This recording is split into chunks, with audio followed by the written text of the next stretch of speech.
Night fell upon Granite Peak Canyon not like the gentle onset of sleep, but like a leaden shroud, suffocating all sound and light. The slender crescent moon was swallowed whole by thick black clouds, leaving the world submerged in absolute pitch darkness. It was the kind of dense blackness you could feel against your skin, cold and clinging like the breath of the reaper. Elias Thorne sat motionless in the shadow of a large boulder, 50 yards west of the cabin. He had become one with the night. His breathing was shallow and slow, his heart rate controlled to a minimum. He was no longer Elias, the old man with aching joints. He was a rock. He was a dead tree stump. He was part of the canyon itself. In his hands, the Winchester 1873 was ice cold. He wore no gloves. He needed to feel the chill of the steel, the grain of the wooden stock, and most importantly, the sensitivity of the trigger. The night wind whistled through the crevices, creating long, mournful howls. But Elias didn't hear the wind. He was listening for sounds that didn't belong to nature. The faint crunch of soft leather soles grinding on gravel. The subtle metallic clink of a belt buckle or gun sling, the breathing of hunters on the prowl. The cleaners. They were good. Elias had to admit that. An hour had passed since the sun fully set, and they still hadn't attacked. They were moving, slowly tightening the noose like a giant python, coiling around its prey. They weren't in a hurry. They wanted the prey to panic, to shoot blindly into the dark, to reveal their position out of fear. But they didn't know that their prey used to be the king of the dark. Click. A tiny sound came from the dense pine forest to the east. The sound of a small pebble rolling down a slope. An ordinary person would think it was a squirrel or the wind, but Elias knew no squirrel foraged at this hour in a place reeking of bloodlust. One of them had slipped, just a little, a mistake as small as a grain of sand. Elias slowly raised the Winchester. He didn't aim with his eyes, for in this darkness, eyes were useless. He aimed with his ears, with his memory of the terrain, and with the intuition of a man who had survived hundreds of gunfights.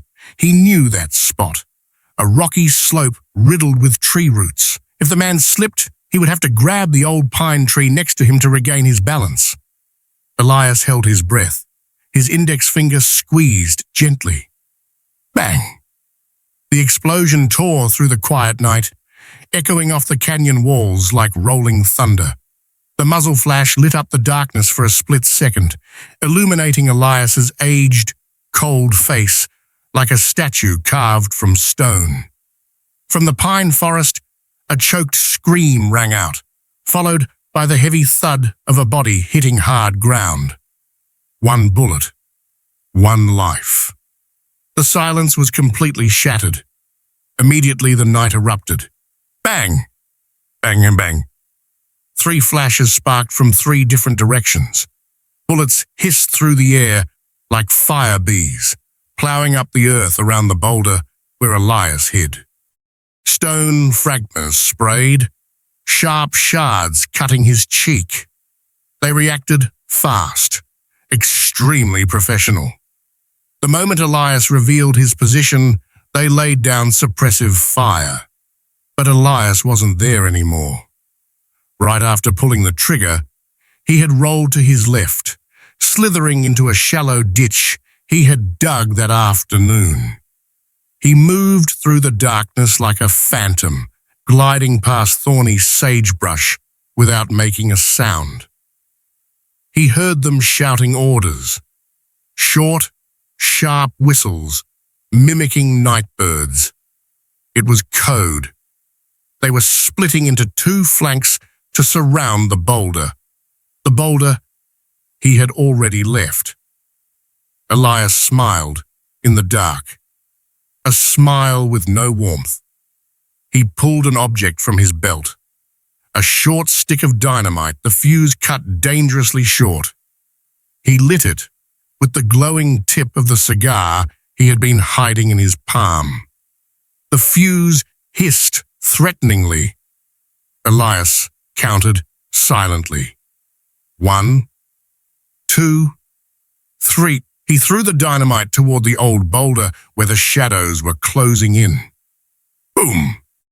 The explosion shook the entire canyon. Dirt, rocks, and wood splinters blasted into the sky. The brilliant orange glare tore open the night, exposing the figures scrambling to approach. In that flash of light, Elias saw them. 4 left. They wore long black dusters, wide-brimmed hats, and face masks.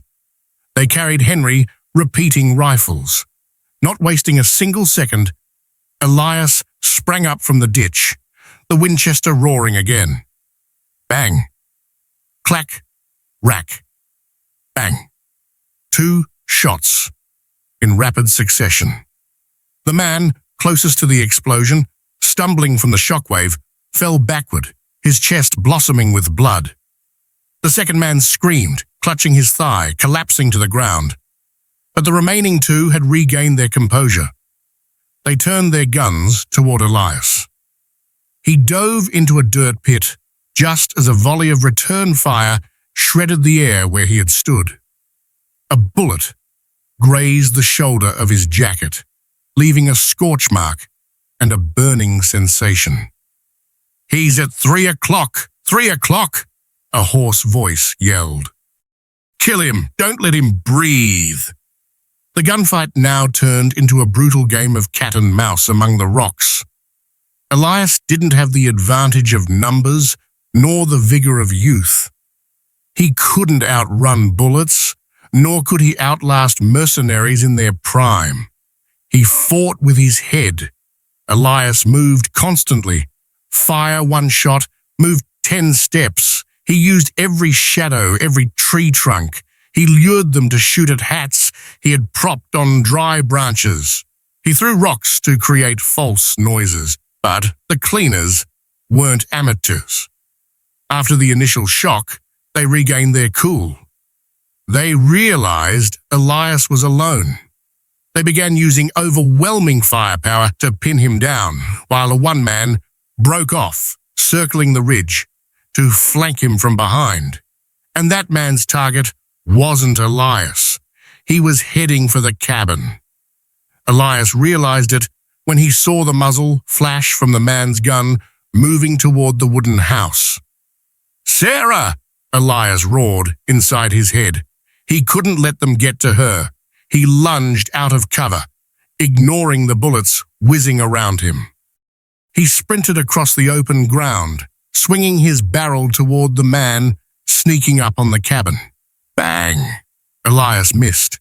The darkness and the violent movement threw off his aim. The bullet slammed into a porch post, sending wood chips flying. The mercenary turned. He saw Elias exposed in the open. He sneered under his mask, raising his revolver. Bang! Elias felt like someone had punched him hard in the right ribs. The impact was strong enough to knock him off his feet. The Winchester flew from his hands, skidding across the gravel. The pain arrived a beat slower than the realization. It was searing, sharp, radiating from his ribs throughout his body. A bullet. It had punched through his thick leather coat, burying itself in the soft flesh of his side. Elias tried to push himself up, but the pain made him dizzy. His breathing became heavy, ragged. Warm blood began to seep out, soaking his shirt. The mercenary, the one who had shot him, didn't rush to finish him off. He signaled his comrade to keep up the suppressive fire, while he drew a long, gleaming Bowie knife from his belt. He wanted to save ammo, or maybe he wanted to enjoy the feeling of cutting the prey's throat. He walked toward Elias, the slow, confident steps of a victor. "You're old, old man," the soldier hissed, his voice dripping with contempt. "You should have died in some corner instead of poking Sterling's fire ant nest." Elias scrambled backward, his hand groping for the pistol at his hip. But the holster was pinned under his body when he fell. He couldn't draw. The soldier stood right over him. He raised the knife, the cold steel reflecting the rare, faint starlight. Elias looked at the blade. He wasn't afraid of dying. He only felt regret. Regret that he had failed. Regret that Sarah would have to face these animals alone. "It's over," the soldier growled, thrusting the knife down. Boom! A massive explosion rang out from the porch, louder than a pistol, sharp and deafening. The mercenary's head snapped back, as if slapped by an invisible hand. A cloud of blood and brain matter sprayed from his temple, splashing onto the ground and onto Elias's boots. The knife fell from his hand, plunging into the dirt just centimeters from Elias's throat. The soldier's body collapsed like a sandbag, dead weight pinning Elias's legs. Elias was stunned. He turned his head toward the cabin. The wooden door was wide open. Standing on the threshold in the dim gloom was Sarah. She wore a thin, dirt-stained nightgown, her hair wild in the wind. In her hands was Elias's backup rifle, an old, heavy Springfield. The barrel was still smoking heavily. She was trembling. Her whole body shook like a leaf in a storm. The recoil of the heavy rifle had slammed her shoulder into the doorframe, making her wince in pain. But her eyes, those eyes were wide, staring fixedly at the headless corpse of the mercenary. She wasn't crying, she wasn't screaming in fear. She was just gasping, her chest heaving violently. She had shot, she had killed, not in self-defense, but to save him. "Sarah," Elias wheezed, pushing the heavy body off himself, but the fight wasn't over. "Bastard, he's got a partner!" A shout came from the distant rocks. The remaining commander, the last survivor, was frantically unloading his weapon toward the cabin. Bullets slammed into the wooden walls with sharp cracks. Sarah screamed, dropping the gun and diving onto the floor to avoid the fire. Elias gritted his teeth. The pain in his side burned like fire, but adrenaline was pumping borrowed strength into his blood. He couldn't let Sarah take the heat. He grabbed the dead soldier's Colt peacemaker. He scrambled up, using the corpse as a shield. "Come out!" Elias roared, his voice echoing through the canyon, carrying the timbre of hell. "Come out and face me!" He returned fire, one shot at a time, calm, cold. He didn't shoot wildly. He fired at the muzzle flashes of the enemy. The commander realized his men were all dead. He stopped shooting. A terrifying silence returned for a moment. "Who are you?" The commander's voice rang out from the darkness. Trembling slightly, he realized something was wrong. An old horse breeder couldn't shoot and move like that. An old horse breeder couldn't trap and kill 3 professional mercenaries in 15 minutes. Elias stood up. He stepped out from cover, one hand clutching his bleeding side, the other pointing the Colt straight into the darkness where the commander hid. "Don't you recognize me?" Elias asked, limping forward. The commander peeked out from the rock, intending to take a cheap shot, but as the crescent moon slipped free of the clouds, casting a weak beam of light onto Elias's blood and dirt-streaked face, he froze. He saw those eyes. Ash-gray, emotionless, dead. The eyes of a monster that men in the trade whispered about around campfires. The commander's face went pale under his mask. The gun in his hand shook. Those eyes. He backed away, stumbling over a rock. "Good God. You're the Butcher of Yuma." The name rang through the canyon like an ancient curse. I thought you were dead, he stammered, primal fear invading his mind. He wasn't facing an old man, he was facing a bloody legend. I am dead, Elias said, his voice low and gravelly, continuing to advance. I died 10 years ago, but you people keep trying to dig up my grave. The commander screamed a desperate cry, raising his gun to pull the trigger. Bang! Elias fired first. No need to aim. It was instinct. The bullet struck the commander square in the forehead. He fell backward, his gun flying into the air. Silence. This time, it was true silence. The silence of death. Gun smoke drifted lazily in the cold air, carrying the pungent, stinging scent of sulfur. Elias stood there, amidst the corpses.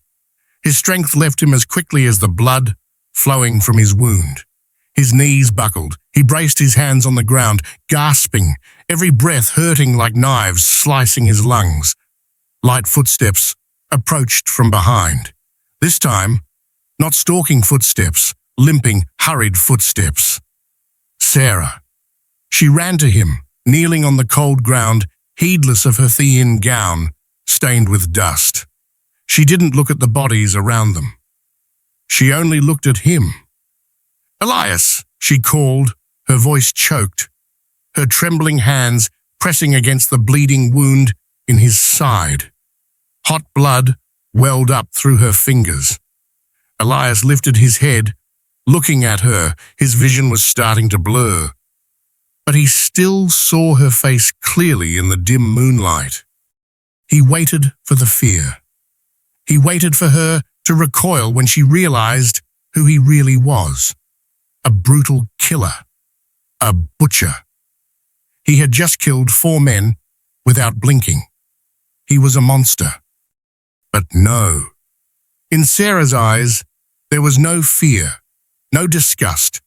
She looked at him, at his bloodied face, then down at her own blood-stained hands. Hands that had just pulled a trigger to kill a man, to save him. She tore the hem of her dress, quickly and decisively, pressing it hard against his wound to stanch the flow. Her actions were strong, fierce. Don't die, she said, her voice unusually firm, even as tears rolled down her cheeks. You owe yourself a good night's sleep. You don't get to sleep yet. Elias chuckled, a guttural, painful yet relieved laugh. She had seen the monster inside him, and she had accepted it, because she understood, in this cruel world, sometimes you need a monster to protect what little good remains. You shoot pretty good, Elias wheezed, blood trickling from the corner of his mouth. Just a good gun, Sarah replied, her voice shaking, but her hands kept pressing tight on his wound, not letting up for a second. Elias closed his eyes, leaning his head on the girl's shoulder. The acrid smell of gunpowder was gradually replaced by the faint scent of lavender from her hair and the metallic tang of blood. The smell of life fighting to survive. Tonight, in a canyon full of corpses under a moonless sky, a new alliance had been forged, not by oaths, but by blood and gunpowder. They were no longer savior and saved. They were partners. And when the sun rose tomorrow, Judge Sterling would realize that he hadn't just sent men to clean up a mess. He had sent sheep to wake a pack of wolves. Elias opened his eyes, looking toward the pitch-black horizon. Let's go inside, he said, trying to stand with Sarah's help. We have work to do, and I need a whiskey. Sarah nodded, bracing her shoulder to take the weight of the large man. 2 shadows, one old and one young, one limping from a bullet, one hobbling from shackles, supported each other as they walked toward the wooden cabin, leaving behind the cold, silence of death. The town of Silver Springs never slept, or at least its wealthy quarter didn't. Tonight, Judge Archibald Sterling's mansion blazed like a lighthouse in the sea of the desert night. Hundreds of crystal lanterns hung along the marble walkway leading to the main ballroom, where a string quartet was playing the strains of Mozart. This was the Autumn Gala, the largest charity fundraising event of the year, where the upper crust of Nevada gathered to flaunt their wealth and their counterfeit compassion. Inside the cavernous hall, the scents of expensive perfume, champagne, and prime roast meat mingled to create an atmosphere of ecstatic opulence. Gentlemen in glossy black tailcoats raised toasts to lucrative land deals. Ladies in silk gowns dripping with diamonds giggled behind ostrich feather fans. At the center of attention was Judge Sterling.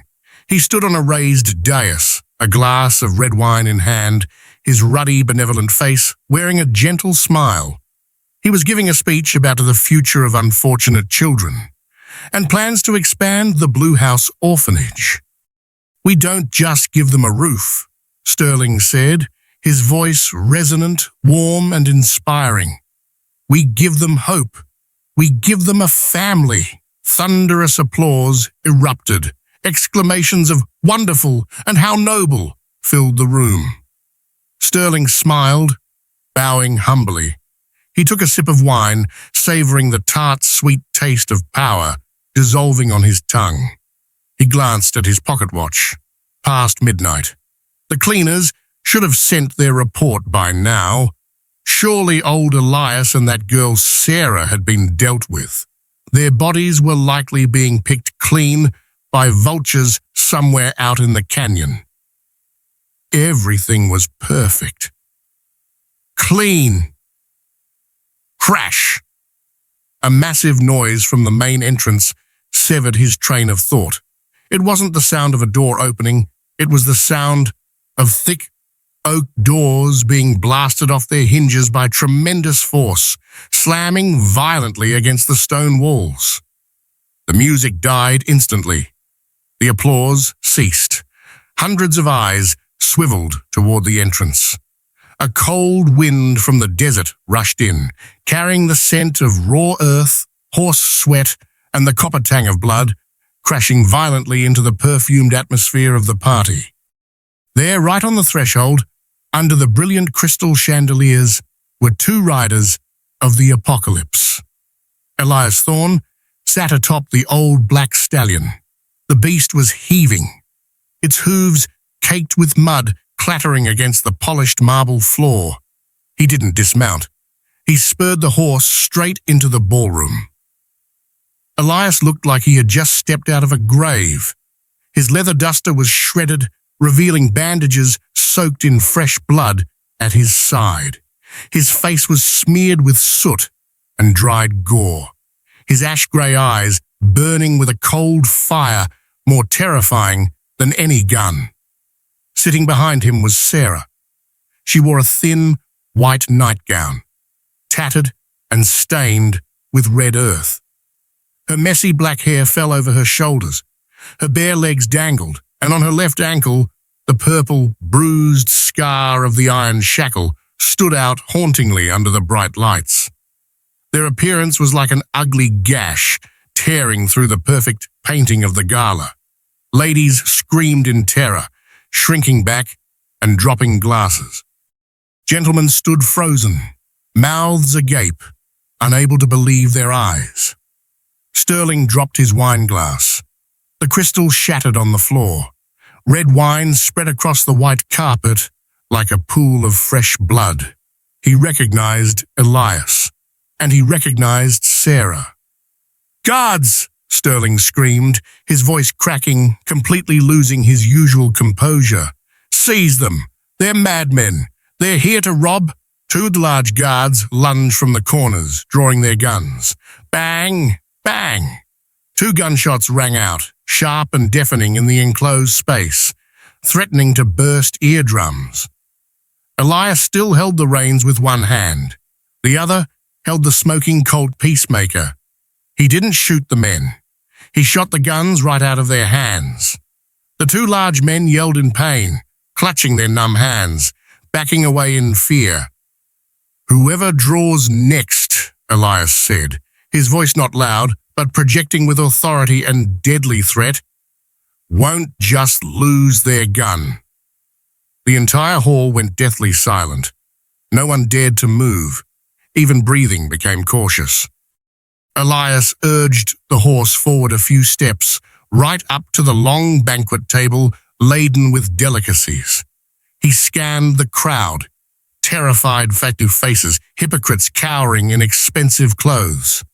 Then he looked straight at Sterling, who stood frozen on the dais, his face drained of blood.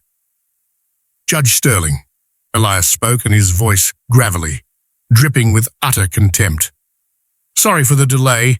We ran into a little trouble on the road. Your hunting dogs, they were a bit hard to train."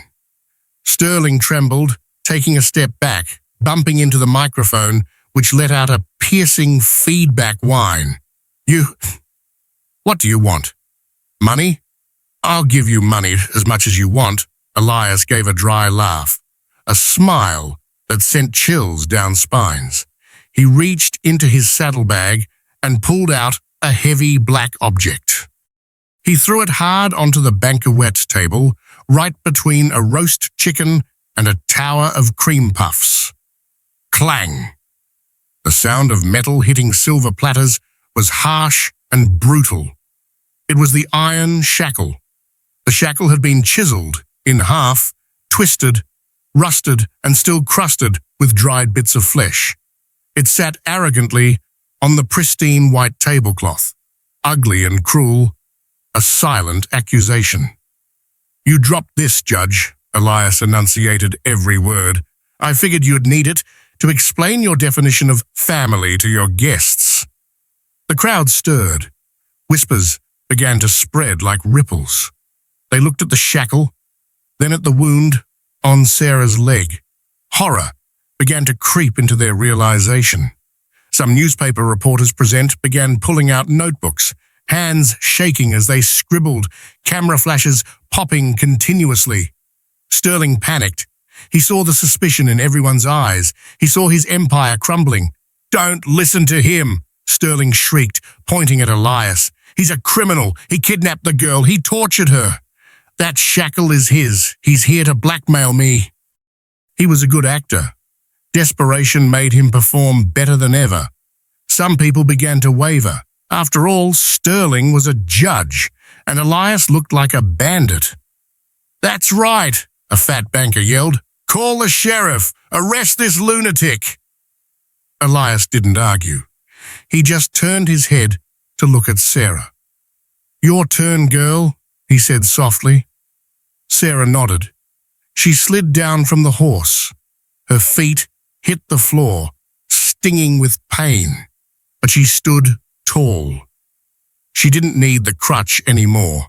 Anger and justice were holding her up. She stepped forward, limping but determined. She walked to the banquet table, grabbed an expensive bottle of champagne, smashed the neck against the table edge with a crash, and used the sharp glass shard to slice open the sole of the tattered shoe she was holding. She pulled out the silk cloth covered in writing, written in blood. She turned to face the crowd, face the camera lenses, and face Sterling. "My name is Sarah Vance," she spoke up.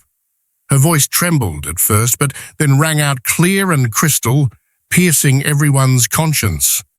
"I am not a kidnapped victim. I am merchandise. And the man selling me is standing on that stage." Sterling made a move to rush down and snatch the cloth, but Elias raised his gun. The black muzzle, aimed straight at the center of his forehead, froze him in place. "Read it," Elias ordered. Sarah unfolded the cloth. She began to read. "October shipment, Mary Ann, age 6, Price, $500. Buyer, Senator William Clay. A gasp tore through the crowd. Senator Clay's wife fainted on the spot. Sarah continued reading, not stopping. November shipment, Thomas, age 8. Sent to Northern Coal Mines. Price, $200. Buyer, Blackwood Coal Consortium. The fat banker from earlier went white as a sheet, slinking away toward the back exit. And Sarah lifted her head, looking straight into Sterling's eyes, her gaze boring deep into his dark soul. Emily, age 12. Retained at the Blue House for personal use. Owner, Judge Archibald Sterling. The silence in the room was terrifying. It was no longer shock. It was disgust. Outrage. The looks directed at Sterling changed completely. From admiration to the revulsion one feels looking at a maggot. "You lie!" Sterling roared, his voice breaking, sounding like a wounded beast. He tore off his mask of hypocrisy. "That's scrap paper! You're a lying whore!" Lying? Sarah gave a bitter smile, tears rolling down her cheeks. She pointed at the shackle on the table. "Then how do you explain the serial number engraved on this shackle? 001-AS. AS. Archibald Sterling, you had it custom made for your collection, didn't you?" Sterling went dead silent. He stumbled back, hitting the podium, nearly falling over. He looked around, searching for an ally, an escape route. But no one stood with him anymore. His powerful friends were now looking down, trying to hide, terrified they would be named next.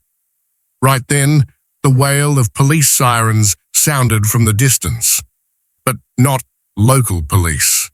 It was the distinctive siren of the U.S. Marshals. Elias smiled. He hadn't come here alone. Before entering town, he had stopped at the telegraph station by the train depot, sending an urgent telegram to the state governor along with a portion of the list's content. The ballroom doors burst open again. A squad of heavily armed federal marshals stormed in, led by a tall officer with a shiny gold badge on his chest. "Judge Sterling," the officer shouted, his voice steely, "you are under arrest for human trafficking, child abduction, and racketeering." Sterling saw the handcuffs. He saw his career, fame, power, all collapsing in the blink of an eye. He looked at Sarah, the little tutor he thought he could crush like an ant, now standing there like a goddess of vengeance. And he looked at Elias. Elias lowered his gun. He didn't shoot. He didn't need to. The greatest punishment for a man like Sterling wasn't death. It was the total destruction of his honor in front of the very people he sought to impress. Sterling, in a final fit of madness, pulled a small pistol hidden in his vest pocket. He didn't aim at the police. He didn't aim at Elias. He pointed the gun at his own head. He would rather die than go to prison. He would rather die than face the world's contempt. "No!" the police officer shouted. But Elias was faster. Bang! One shot. Just a single shot from the Colt in Elias's hand. The bullet didn't hit Sterling's head. It hit his right wrist. The wrist bone shattered. The gun flew away. Sterling screamed a cry of agony that pierced the heavens, clutching his bloody hand, collapsing to the floor. Elias blew gently on the smoke, drifting from the barrel, and holstered the gun. "Dying is too easy, Judge," Elias said, his cold voice echoing through the silent room. "You still owe those children an apology, and you'll have the rest of your life in prison to practice saying it." The police swarmed in, pinning Sterling to the floor and handcuffing him. He moaned, wept, and begged, a pathetic image no one wanted to look at.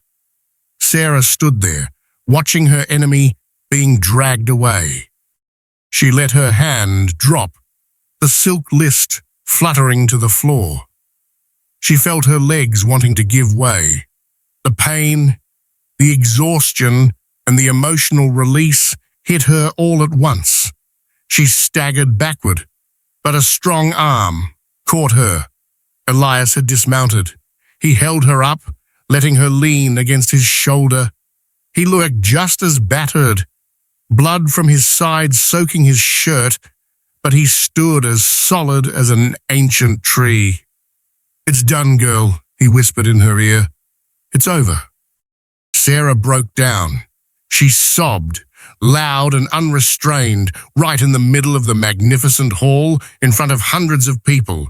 She cried for her pain, for the hellish months, and for Emily, who she now knew for certain would be saved. Elias patted her shoulder, awkwardly but gently. Around them, camera flashes popped continuously, but this time they weren't photographing Sterling. They were photographing two battered people, covered in blood and dust, standing in the center of the ballroom. An old, washed-up cowboy and a runaway slave girl. It was the photo that would appear on the front page of every newspaper tomorrow. A photo of the collapse of an evil empire and the rise of raw, naked justice. The U.S. Marshal walked over to them, looking at Elias with a mix of wariness and respect. "You're Elias Thorne?" the officer asked. "I heard you died 10 years ago." Elias adjusted his hat brim, hiding his weary eyes. "I heard that too, but rumors are often wrong."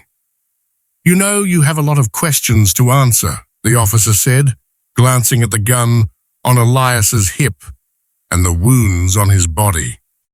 "I know," Elias nodded. "But first, I need a cigarette, and this girl needs a doctor, the best damn doctor this town has." The officer nodded, signaling for the medics. Elias guided Sarah out of the ballroom, leaving behind the noise, the chaos, the twisted iron shackle on the banquet table, and the puddle of blood-red wine. They stepped outside, where the starry desert sky awaited. The night wind blew, cool and clean. Sarah looked up at Elias, her eyes puffy but shining. "Thank you, Elias."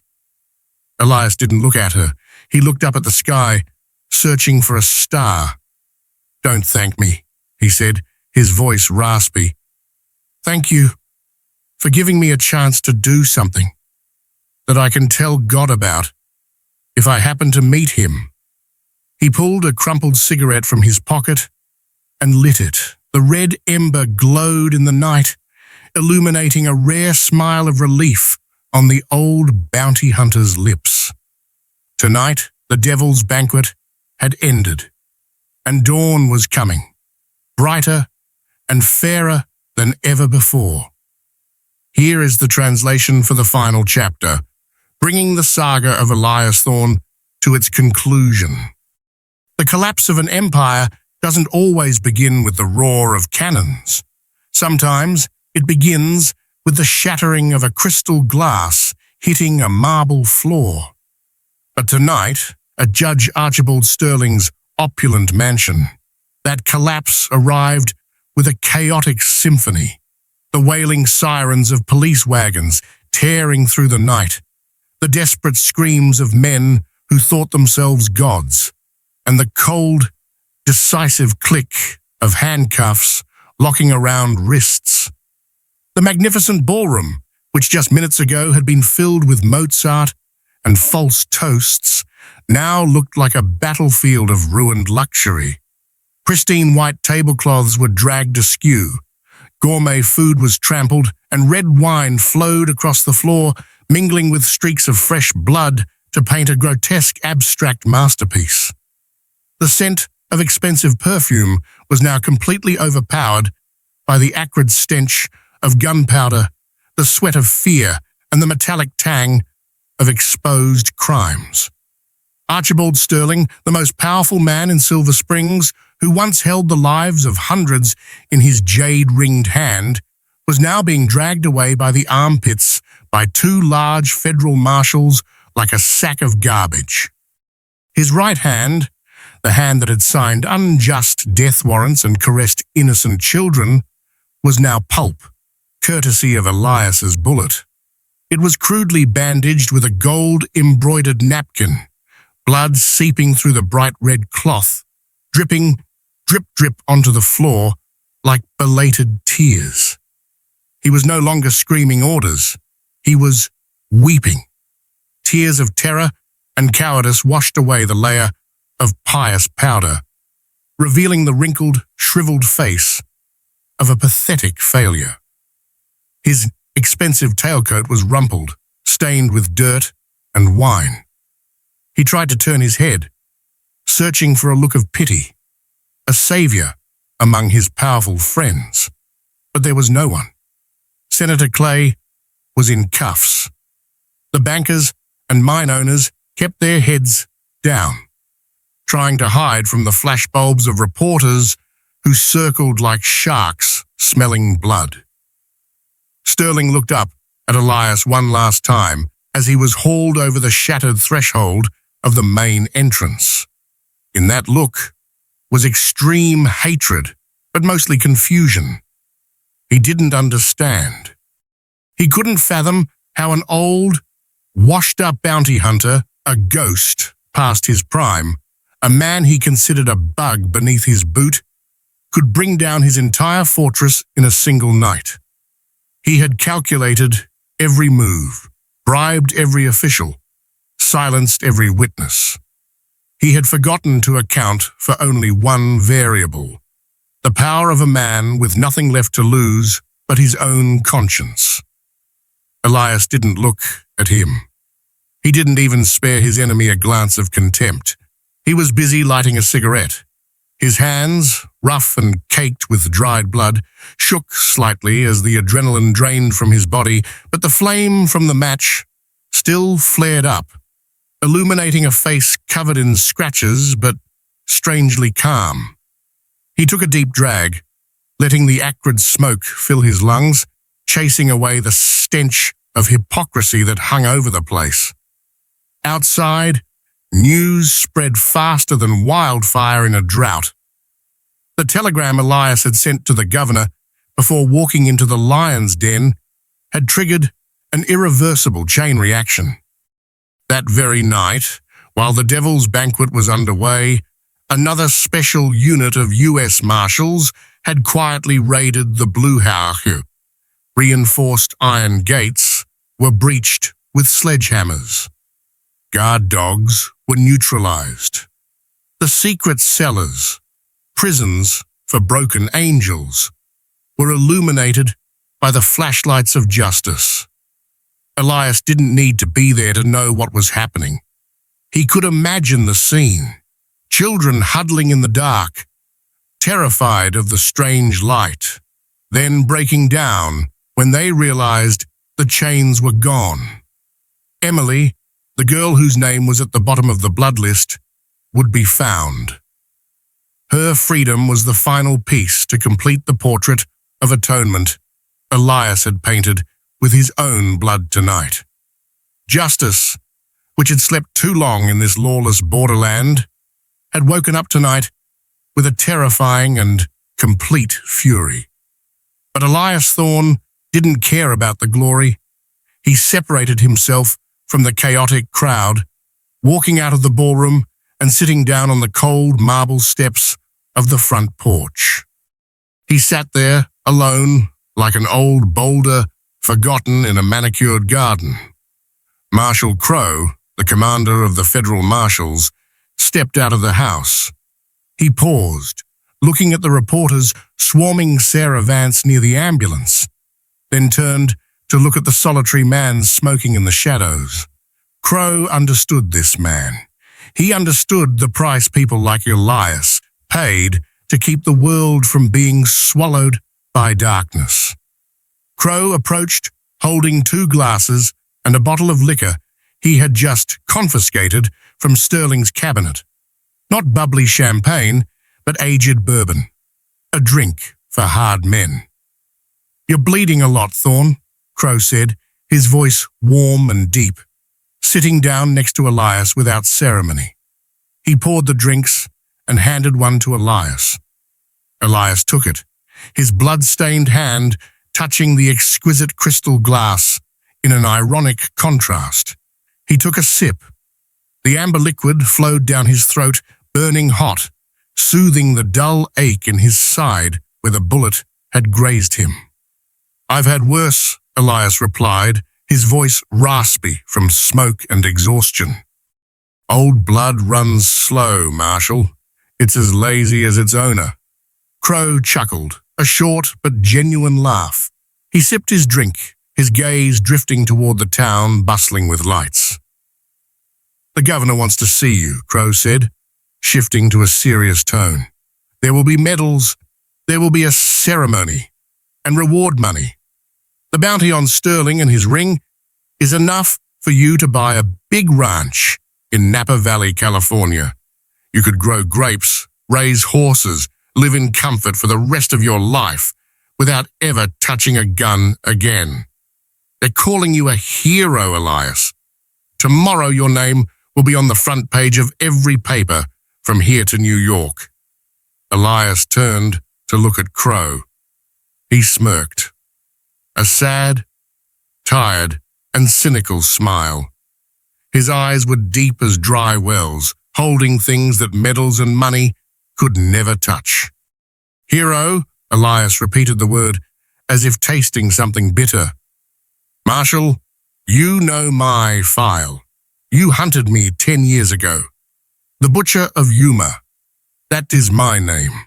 I don't kill for justice, I kill because it's the only thing I'm good at. Tonight is no different. I didn't shoot Sterling because he broke the law.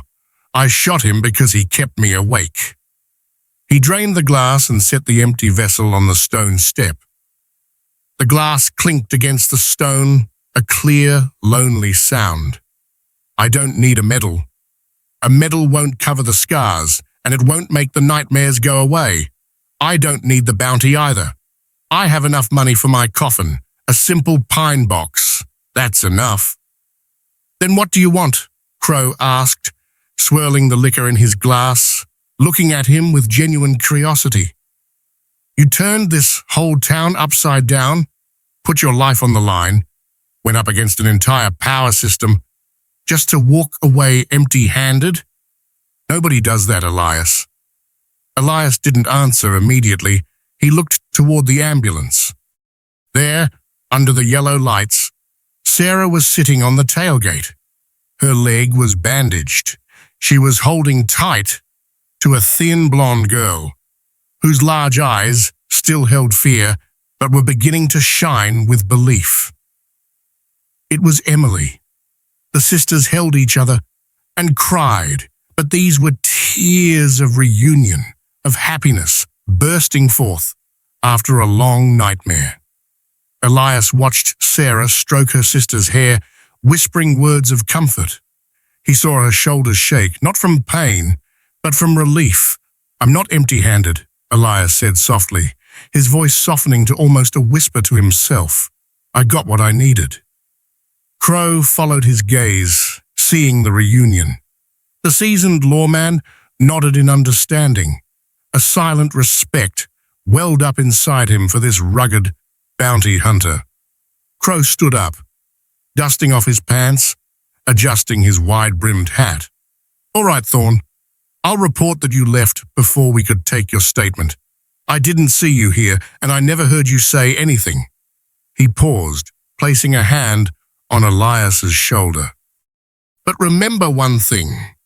If you ever want to come back to the light, my door is always open. We need men like you, Elias, sheepdogs that know how to bite wolves."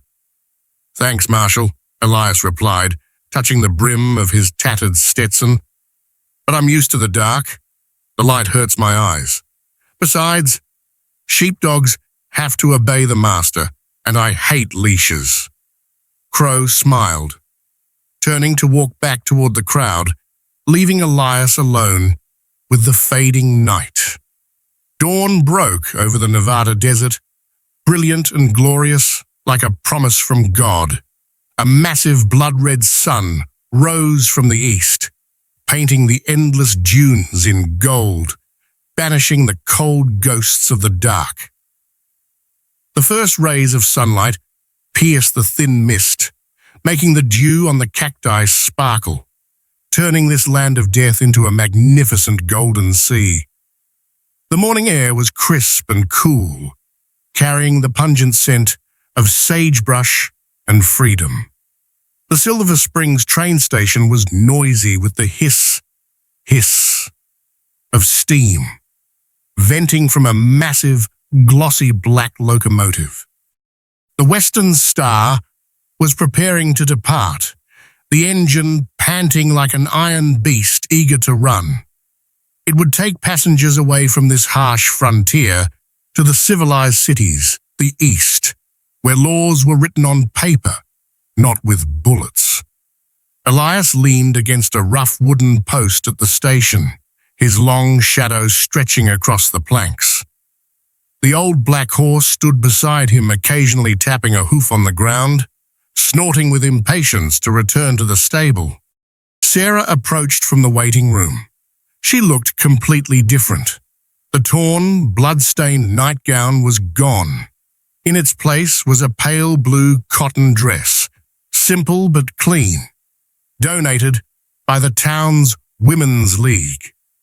Her black hair was combed neatly and braided down her back. Her face was still gaunt, the scratches on her cheek still red, but the biggest change was in her eyes.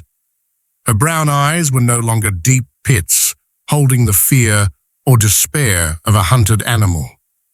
They shone. They had fire. It was the light of someone who had walked through hell and returned, carrying the strength of a survivor. Though she still walked with a limp, though the scar on her ankle would follow her for life, as a cruel reminder, her posture was now upright and proud. She held Emily by the hand. The thin 12-year-old girl hid shyly behind her sister, her tiny hand clutching the hem of Sarah's dress. But her big, round eyes stole glances at the tall, dusty man with the big gun on his hip, with childlike curiosity. "Train's about to leave," Elias said, his voice gruff, trying to act indifferent, eyes fixed on the locomotive. "Are you sure you won't come with us?" Sarah asked, her voice earnest, stepping closer. "There are good doctors in Denver. They could heal your wound properly, and you could start over, Elias. You could be a sheriff, a guard, anything. You don't have to go back to that cabin. You don't have to live alone." Elias shook his head slightly. He looked down at his hands, large, calloused hands, crisscrossed with scars that told the story of a violent life. "I belong here, Sarah," he said. "The city isn't for me. It's too noisy. And too many rules." He reached into his coat pocket and pulled out a thick envelope. It was the reward money Marshal Crowe had secretly stuffed into his saddlebag that morning. A blind eye of goodwill from the law. He handed it to Sarah. "Take this," he said briefly. Sarah opened the envelope, her eyes widening at the thick stack of bills inside. She hurriedly pushed it back. "No, Elias, I can't. You saved our lives. I can't take your money too." "Take it," Elias growled, shoving the envelope into her hand. "Raise the girl. Send her to school. Buy her pretty dresses. Don't let her see the things we've seen. Don't let her grow up to be like me." Sarah looked into Elias's eyes. She saw the resolve in those ash-gray depths. She understood that accepting this money was the only way for him to feel at peace. It was his way of redeeming past sins, ensuring his sacrifice had meaning. She took the envelope, her hand squeezing his rough hand one last time. Warmth passed between them, connecting two strange fates. "You are not a ghost, Elias," Sarah said, her voice trembling but full of strength. "And you are definitely not a butcher. You are the man who saved my sister's life and mine. You are a father, a brother, a protector. You are the best man I have ever met in this hell on earth." Elias smirked slightly, a genuine smile, though it lasted only a split second like a shooting star, softening the harsh lines of his face. "Don't tell anyone that," he joked, his voice light. "You'll ruin my fierce reputation. I still have to scare the bad kids in the county." The train whistle blew along, choo, choo, signaling departure. Billowing white smoke rose high into the sky, partially obscuring the sun. The conductor began shouting, urging passengers aboard. "Go," Elias jerked his chin toward the carriage. "Don't miss the train to the future." Sarah stood on tiptoe. She kissed him lightly on the cheek, a kiss light as a butterfly landing, carrying the scent of lavender and tears, but holding all the gratitude and respect of a lifetime. "Goodbye, Elias," she whispered in his ear. "Sleep well, tonight and forever." She let go of his hand and grabbed Emily's. The sisters turned and stepped onto the train. Sarah didn't look back. Elias knew she wouldn't look back. Survivors always look forward. Looking back is death. Looking back lets the past drag you down. She had to live brilliantly for the part of life he had missed. Elias stood there, motionless as a bronze statue, watching the massive train slowly start to move. Iron wheels ground against the rails screech, then faster, chug, chug. The train carried Sarah, carried Emily, carried the living witnesses of last night's victory, rushing toward the sunrise, leaving behind a long trail of smoke dissolving in the desert wind. He stood there until the train was just a tiny black dot on the horizon, until the whistle was just an echo bouncing off the cliffs. Around him, the station grew quiet. Only the sound of the desert wind blowing through tumbleweeds remained. Rustle, rustle. Elias patted the black horse's neck. "Let's go home, old friend. The party's over." He mounted the horse. The pain in his side gave a sharp throb, reminding him that he was still alive, that he was a man of flesh and blood, not unfeeling iron. But the pain didn't bother him anymore. It felt like an old friend, reminding him that he had fought and he had won. Elias turned the horse, heading toward the vast desert, toward the distant Granite Peak range where the solitary wooden cabin waited.